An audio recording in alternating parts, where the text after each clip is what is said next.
Tras las huellas de Jesucristo. La juventud de Jesús.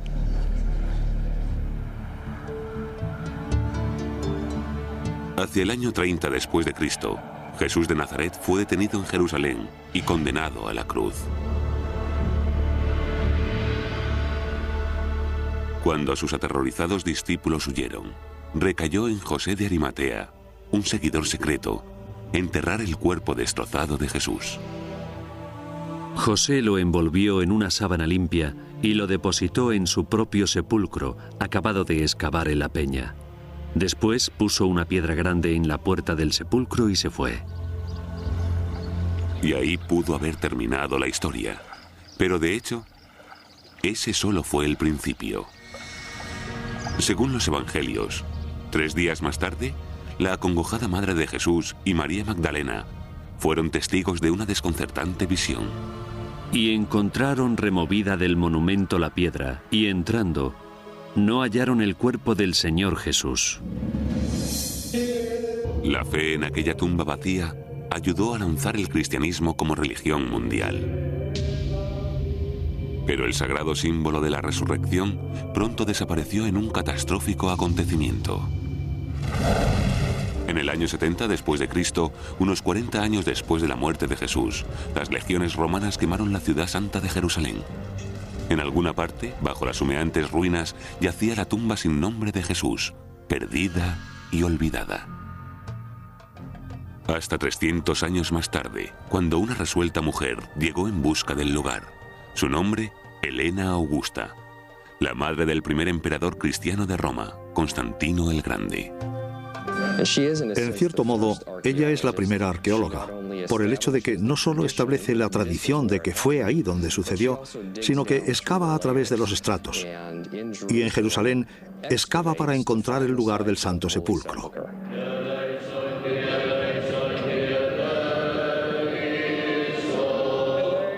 «1700 años más tarde, los peregrinos aún pueden ver y tocar la iglesia construida para conmemorar la tumba que dicen fue descubierta por Helena.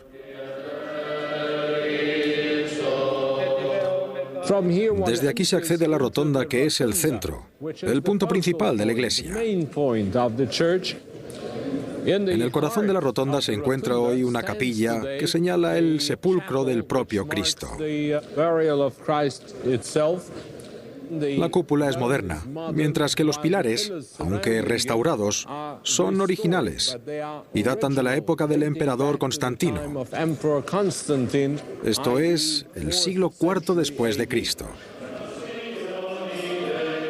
Para los fieles, esta es la tumba de Cristo.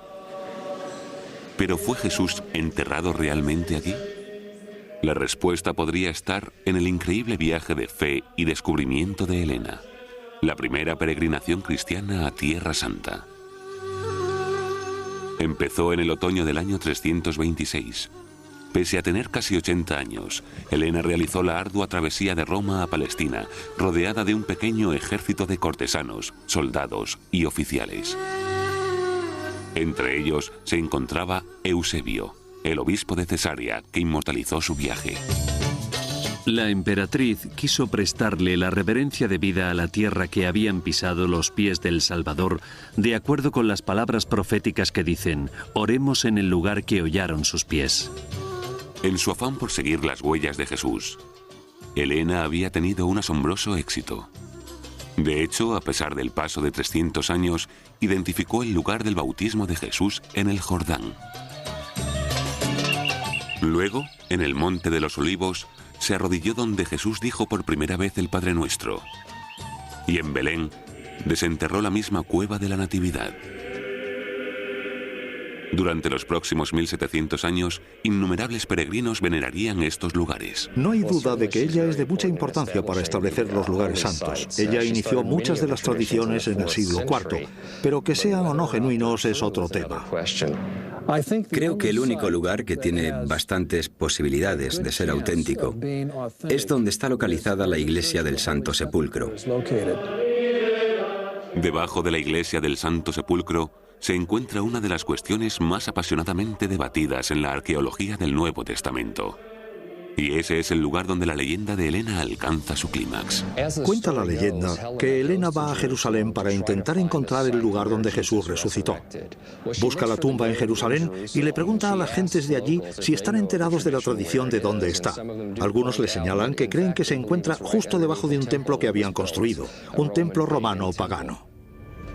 200 años antes, en el 132 después de Cristo, el emperador Adriano había arrasado Jerusalén y construido un templo pagano sobre lugares considerados sagrados tanto por judíos como por cristianos. En concreto, algunos eruditos sugieren que un templo a Afrodita pudo ser construido para ocultar a propósito la tumba de Jesús. La gente no quería a los cristianos. Eran responsables de perturbar la Pax Deorum, la paz de los dioses. Y me parece que habría tenido sentido para Adriano querer erradicar algo que era valioso para los cristianos en Jerusalén. Según la leyenda, Helena ordenó el derribo del templo y empezó a excavar allí. Excavaron y descendieron estrato a estrato hasta que abajo del todo encontraron una serie de tumbas en huecos, típicas tumbas judías. Y en una de ellas se creía que Jesús había resucitado. Constantino le ordenó al obispo de Jerusalén que no reparara en gastos en la construcción de una iglesia digna del lugar. Que la iglesia del Santo Sepulcro fue construida por Constantino en vida de su madre es innegable. Pero lo que los especialistas siguen debatiendo es si Helena Augusta descubrió la verdadera tumba de Jesús. No hay conexión histórica entre Helena, la construcción de la iglesia del Santo Sepulcro y el descubrimiento de la tumba. No hay conexiones históricas fidedignas. Todas las conexiones son legendarias. El relato no es estrictamente legendario. Estamos bastante seguros de que Helena encontró una tumba del siglo I en el lugar donde se encuentra actualmente la iglesia del Santo Sepulcro. Porque si vamos allí hoy, a poca distancia de la rotonda principal en la que se encuentra la capilla, la tumba de Jesús, están los restos, y son inequívocos. Son los restos de una cueva funeraria. Hay un refrán en arqueología que dice que encuentras lo que estás buscando. Así que si estás buscando la tumba en la que Jesús resucitó y excavas y encuentras una tumba, en tu mente se convierte en la tumba en la que Jesús resucitó. Por supuesto que has encontrado una tumba, pero que sea la correcta o que en ella tuviera lugar la resurrección son cuestiones diferentes. Pero ¿y la cuestión igualmente compleja del inicio de la vida de Jesús? A 9 kilómetros de Jerusalén, ¿podrán encontrar los arqueólogos la cueva donde, según los evangelios, una joven virgen dio a luz a su hijo primogénito? A continuación, ¿nació Jesús realmente en Belén? La historia de Jesús se inicia con un viaje de una semana a través de la antigua Palestina.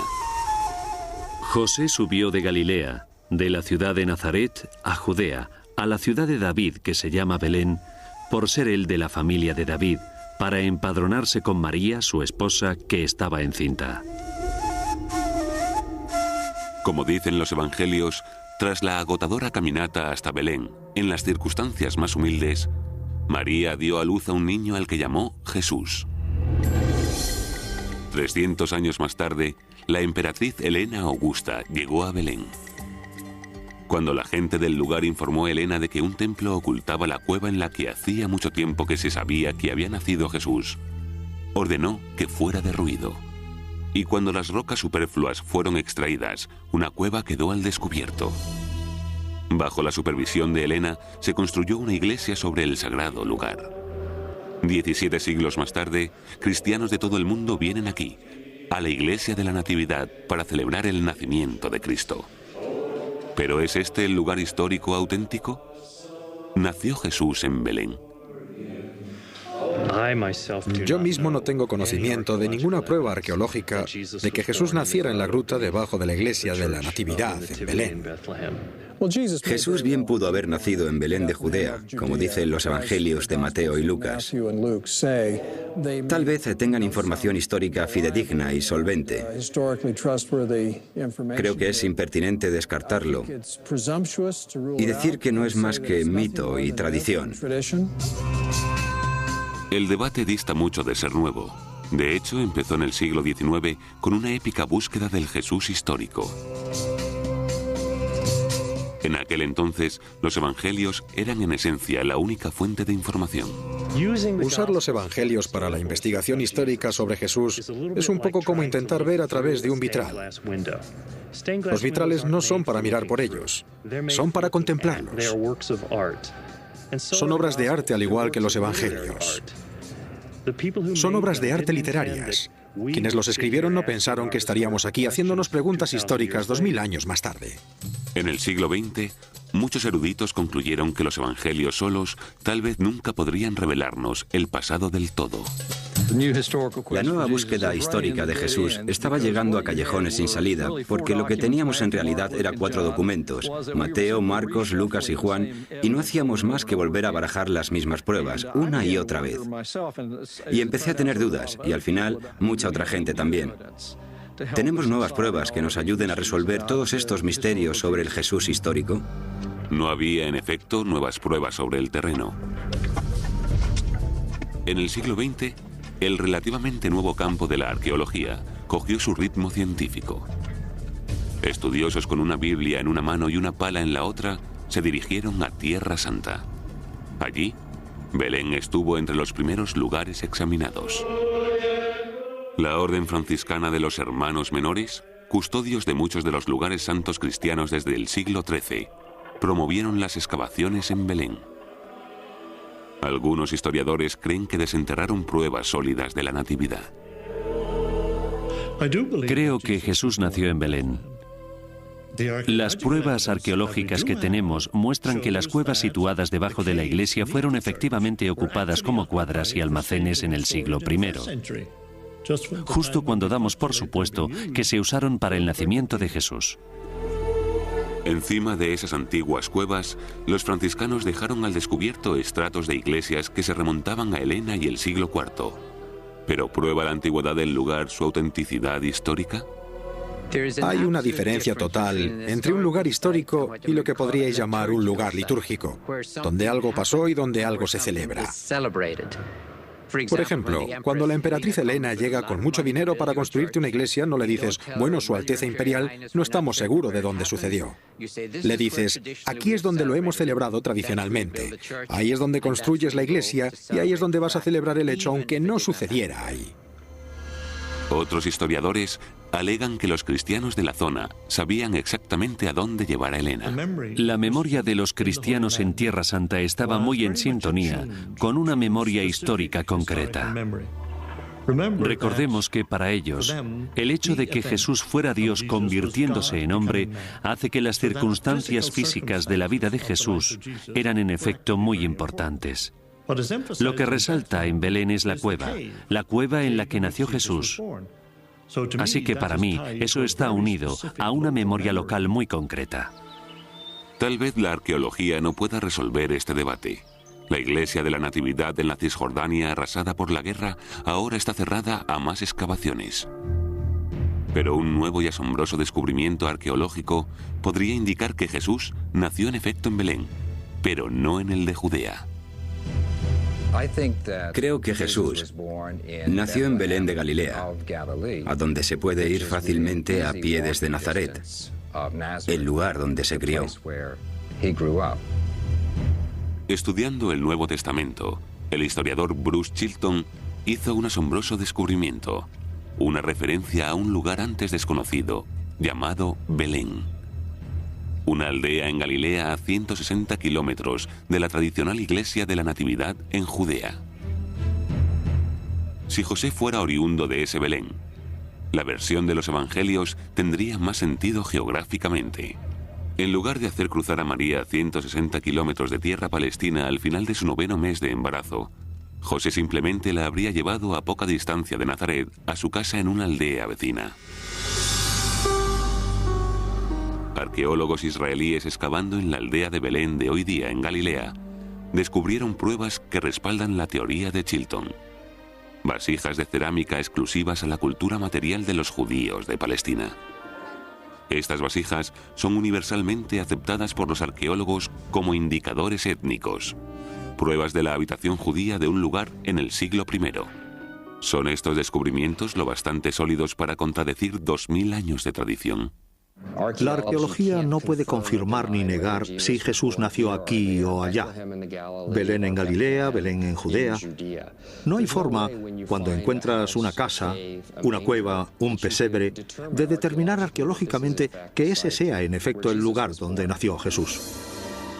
La localización de la Natividad tal vez permanezca siempre en el terreno del misterio y la fe, pero no la niñez de Jesús. Si existe un lugar del que podamos estar seguros que Jesús recorrió, es este, los campos y las onduladas colinas de Nazaret. A continuación, los arqueólogos descubren nuevas pruebas de antiguos campos donde Jesús pudo haber trabajado. El Nazaret de hoy día es la ciudad árabe más grande de Galilea. Rebosa de peregrinos de todas partes del mundo. Vienen a rezar aquí, a la ciudad más asociada con la vida de Jesús. Especialistas y teólogos generalmente coinciden en que fue aquí donde Jesús se crió en la tradición judía y aprendió el oficio de su padre. Pero algunos eruditos van más allá, sosteniendo que Jesús pudo haber nacido en Nazaret, no en Belén. En lugar de buscar e intentar determinar si este es el lugar donde nació Jesús, si aquel es el sitio donde nació Jesús, lo que la arqueología debería hacer es intentar reconstruir todo el mundo en el que vivió Jesús, intentar entender su vida y sus enseñanzas. Si intentamos comprender el entorno de Jesús, Nazaret, donde se crió, es obviamente un buen lugar donde empezar. Aquí, como en Belén, los franciscanos empezaron a excavar a principios del siglo XX. Sus excavaciones nos dieron la oportunidad de ver la aldea de la juventud de Jesús. Gracias al trabajo que se ha hecho, ya sabemos lo suficiente para afirmar que es una aldea pequeña, una aldea de campesinos, y que quizás habría 300 o 400 personas viviendo allí en tiempos de Jesús. Según se fue expandiendo el pueblo con el tiempo, gran parte de la antigua aldea fue empedrada, y las excavaciones arqueológicas fueron limitadas. En 1997 empezaron los trabajos en la aldea de Nazaret, una recreación multimillonaria del pueblo natal de Jesús. Como preludio de la construcción, los promotores encargaron un reconocimiento arqueológico de rutina. Pero cuando el arqueólogo Ross Bosch condujo un primer estudio del lugar, sus hallazgos no resultaron ser rutinarios ni mucho menos. En nuestro reconocimiento descubrimos que había muchísimas terrazas aquí y encontramos una prensa de uvas parcialmente enterrada, así que supimos de inmediato que aquí había antigüedades y decidimos que este sería un buen lugar para excavar. Pese a la presencia de una prensa de uvas muy antigua, Bosch nunca esperó encontrar nada del siglo I. Pero con una perforación de sondeo, el escepticismo devino en asombro. Esto es parte de una vasija, esto es de otra jarrita para agua o vino, esta es el asa de una cazuela. Pero esta es la prueba decisiva que tenemos y nos permite datar la sedimentación o colocación de estas tierras y el cultivo de estos suelos. Sabemos por el material exclusivo del siglo I que ese fue el periodo principal cuando las terrazas se crearon y utilizaron. Bosch se había tropezado sin darse cuenta con los campos trabajados durante la vida de Jesús. Una excavación a fondo empezó a revelar mucho sobre la vida cotidiana en el Nazaret del siglo I. Aquí a mi derecha tenemos una pila donde se habrían conservado las uvas a la espera de ser prensadas en el centro de este lagar, que es un cuadrado tallado en la roca.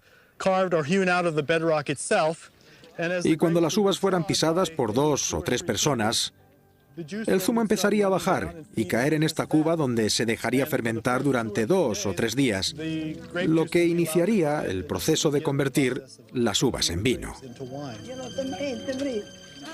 Incluso una ojeada rápida a los evangelios revela a un Jesús profundamente familiarizado con esta vida agrícola. Yo soy la vid verdadera, y mi Padre es el vendimiador. Todo sarmiento que en mí no dé fruto, lo cortará, y todo el que dé fruto lo podará para que dé más fruto. Todas estas imágenes tenían que provenir de la experiencia personal, y toda esa experiencia nacería aquí, en esta ladera, a las afueras de la aldea de Nazaret. Pero otros estudiosos lucharon durante mucho tiempo para entender otra referencia agrícola concreta. Un hombre plantó una viña, y la cercó de muro, y cavó un lagar, y edificó una torre, y la arrendó a unos vendimiadores, y partió lejos. Suponiendo que las atalayas no tenían cabida en un campo agrícola, muchos eruditos creyeron que la torre de la parábola era una inclusión posterior en el relato del Evangelio hasta que Ross Boss hizo un asombroso descubrimiento.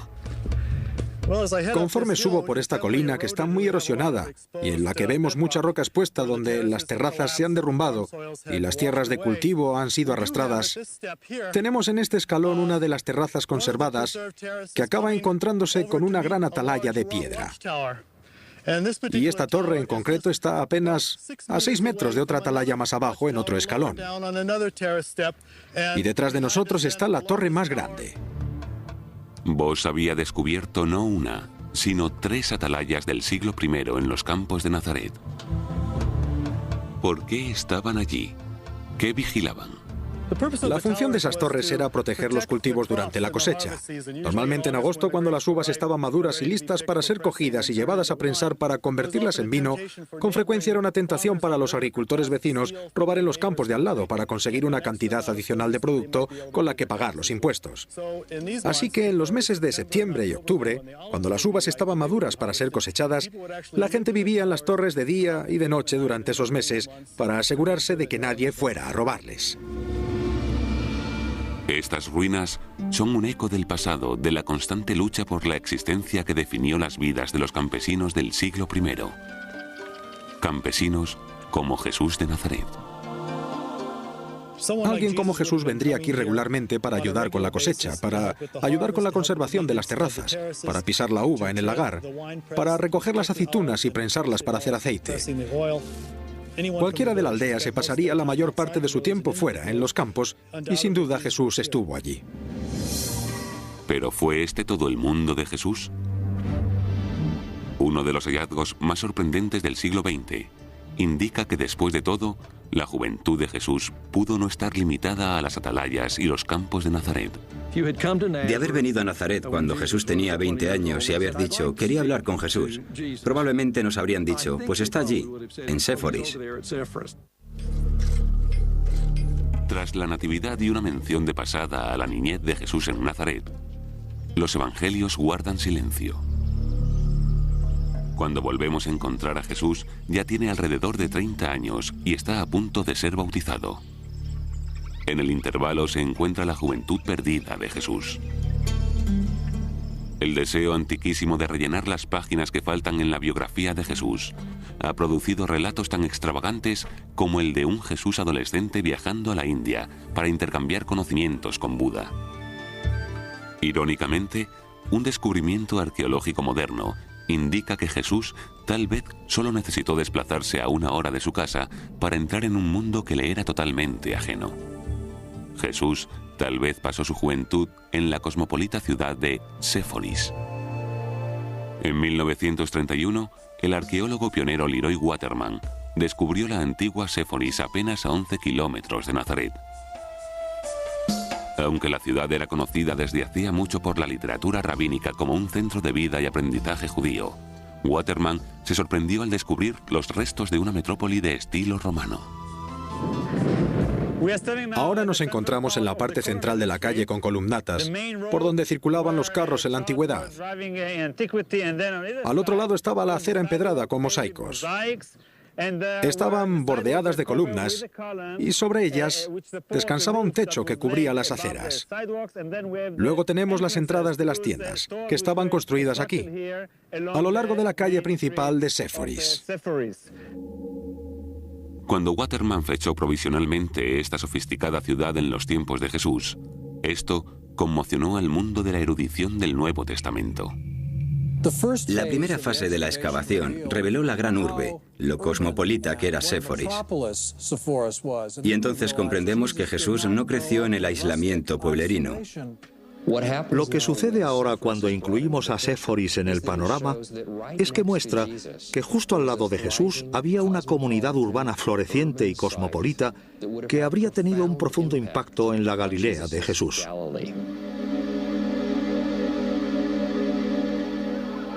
En el año 4 a.C., Séforis fue el centro de una revuelta judía contra la dominación imperial.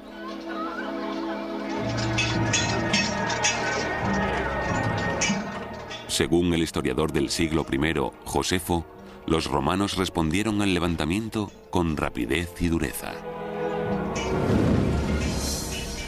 El capitán romano luchó contra los que se le enfrentaban y tomó la ciudad de Séforis y la quemó, y convirtió en esclavos a sus habitantes.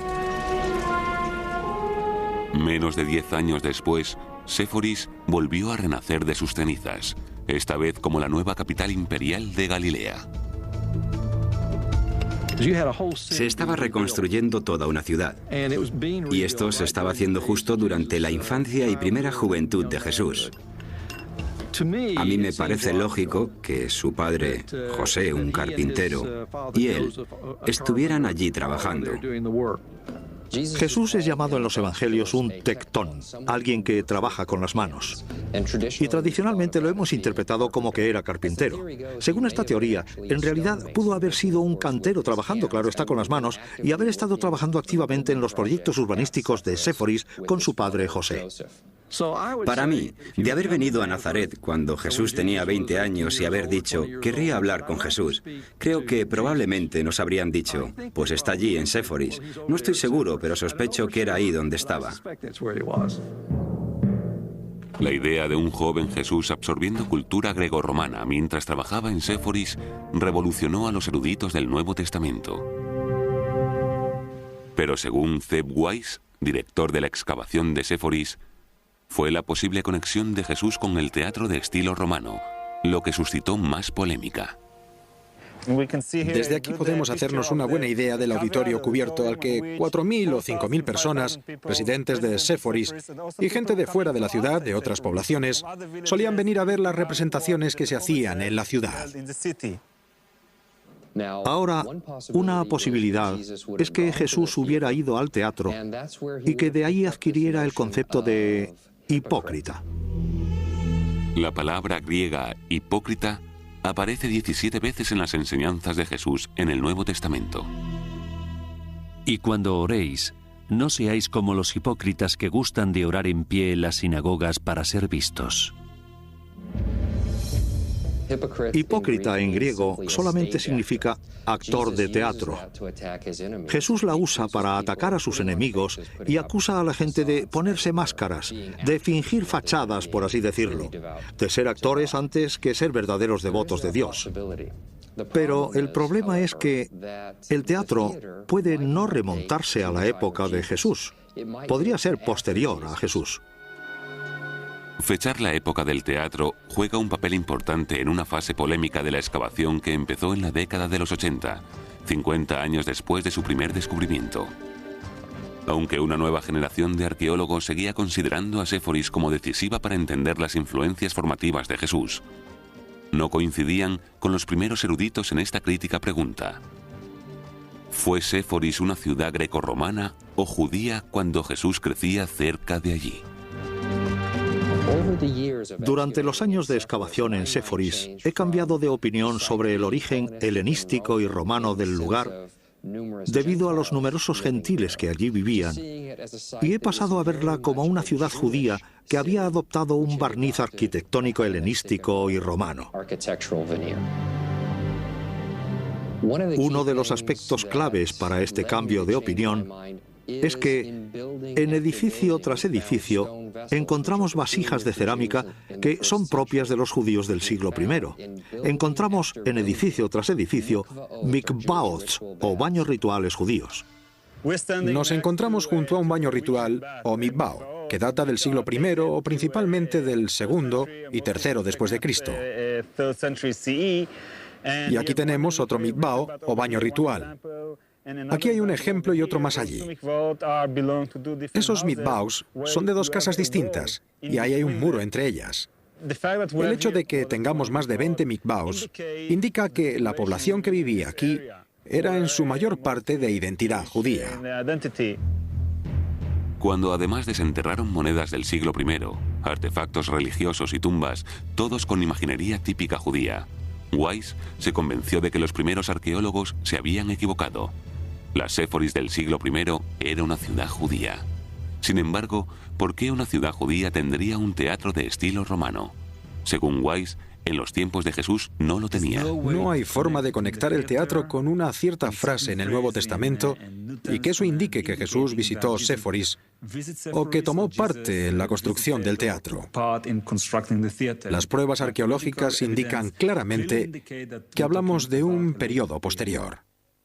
Según Weiss, los artefactos encontrados debajo del teatro remontan definitivamente su construcción a finales del siglo I o principios del siglo II. Asimismo, las calles con columnatas y las villas de Séforis fueron construidas al menos 40 años después de la muerte de Jesús. Aunque ahora parece que la Séforis del siglo I no era la metrópoli grecorromana que los especialistas una vez supusieron, seguía siendo una ciudad y como tal ejerció una profunda influencia en la Galilea de Jesús.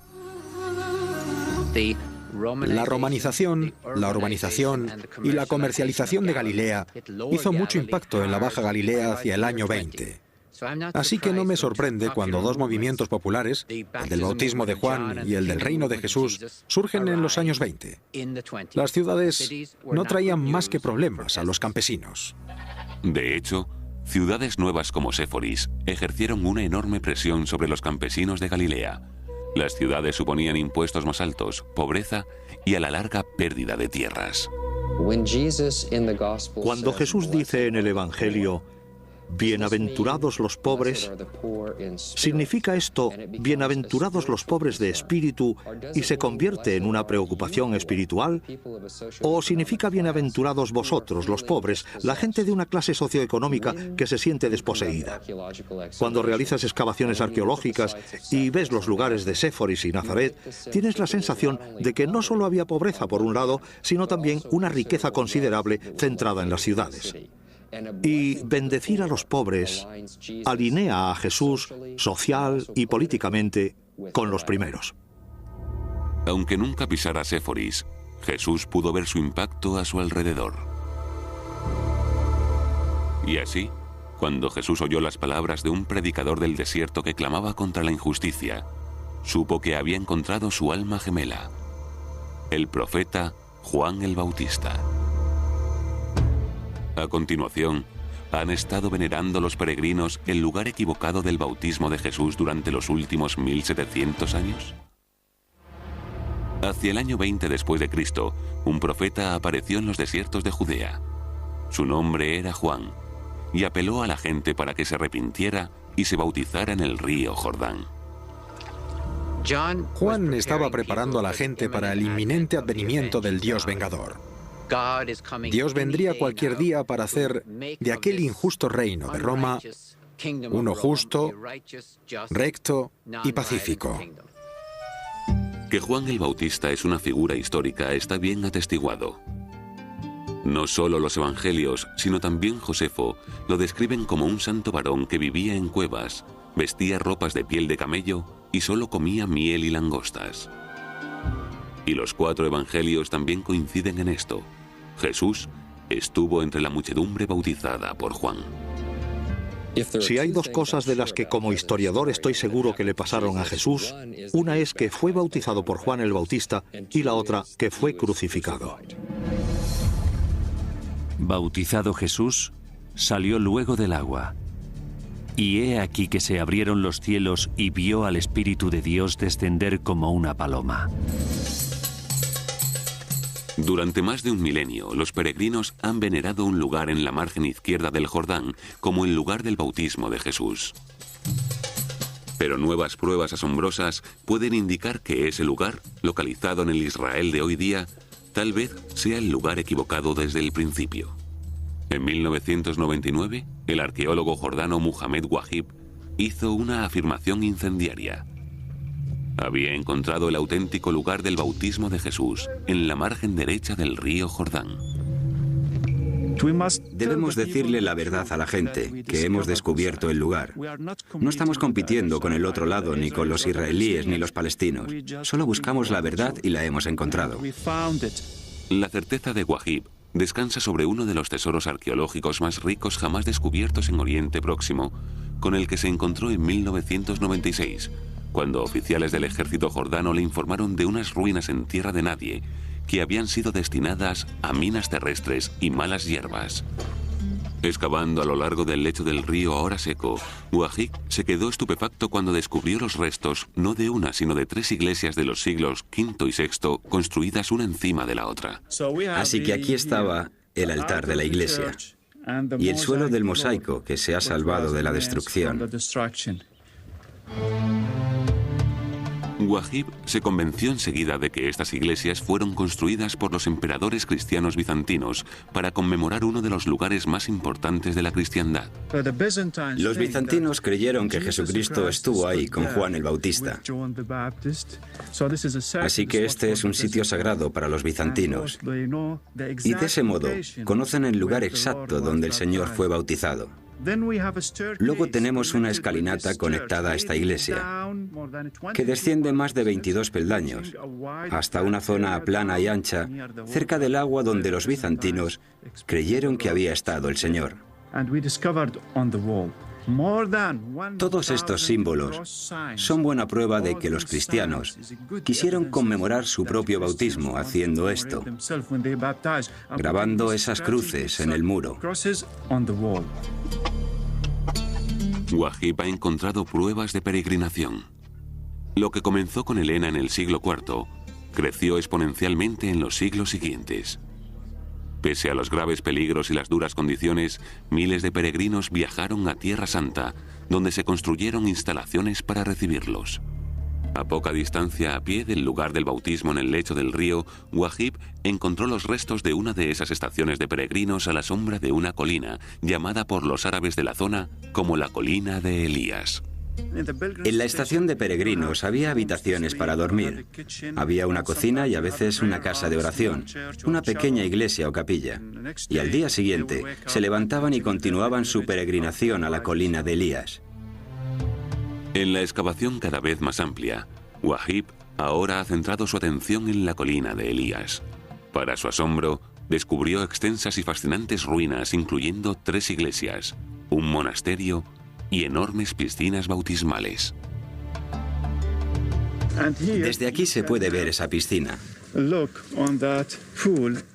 Hicieron una escalinata y aquellos peldaños diseñados para facilitar la entrada de los peregrinos y creyentes. Y luego, para entrar en la piscina, hay una escalinata amplia. Si se quiere entrar en la colina de Elías, antes hay que hacerlo aquí. Bañarse, limpiarse, hacer un bautismo de inmersión y luego continuar la peregrinación a las iglesias, los santos, y después a los hechos sagrados en la colina de Elías.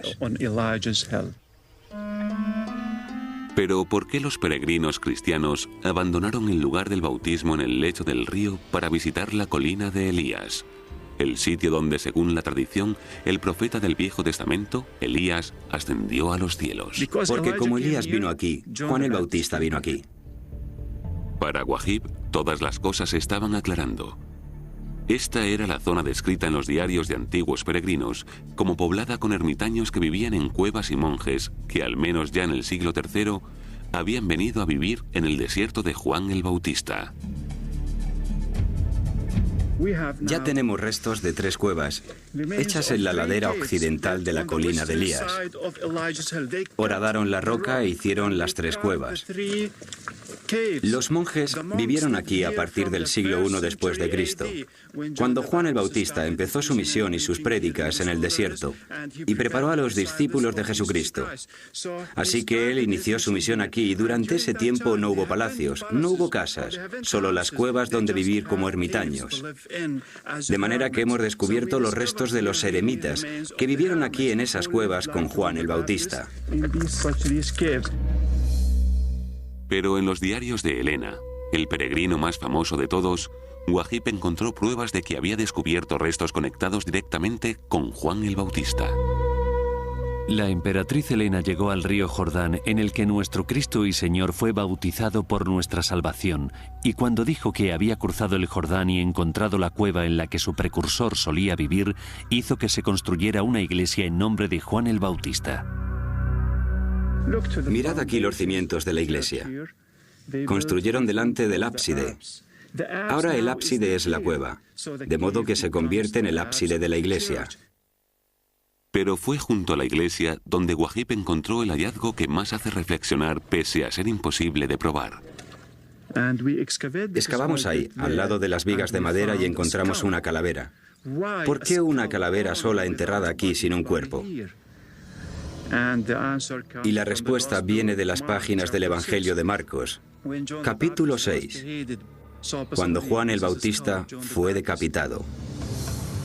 Cuando Wahib publicó su informe sobre la excavación, fue un pararrayos para la polémica. Los jordanos afirman que aquel es el lugar genuino y están construyendo un centro turístico allí. Y gente en Israel afirma que este es el auténtico, al otro lado. Y así tenemos dos lugares que compiten entre sí. Y el porqué de eso probablemente esté más relacionado con la economía contemporánea y el atraer turistas que vengan a cada lugar que con la realidad de que Jesús o Juan el Bautista estuvieran activos aquí. Por supuesto que Juan el Bautista es probable que estuviera activo en algún lugar en esta zona, y el descubrimiento muestra que en los siglos IV y V había cristianos que creían que tal vez este era el lugar donde Juan el Bautista había estado activo. Pero que el lugar sea el correcto o no es muy especulativo. Pero otros especialistas apoyan a Wahib sosteniendo que ha encontrado pruebas tangibles de los relatos del Evangelio. El lugar del bautismo de Jesús está claramente indicado en los Evangelios. No hay duda de que Juan el Bautista estuvo trabajando en la margen derecha del Jordán al otro lado de Jericó. Estoy plenamente convencido. Pese a la polémica y el clima explosivo de las actuales relaciones árabe-israelíes, las pruebas fueron lo bastante contundentes para que el Papa Juan Pablo II incluyera el nuevo lugar en su peregrinación a Tierra Santa en 2000. Al final, el Papa no bendijo ni la margen izquierda ni la derecha, sino las aguas del Jordán. Esto es lo que sabemos. Jesús era otro cuando salió de estas mismas aguas. Ahora volvería a casa a Galilea, llamaría a sus propios discípulos y empezaría su propia misión. Una misión que a la larga terminaría en la cruz.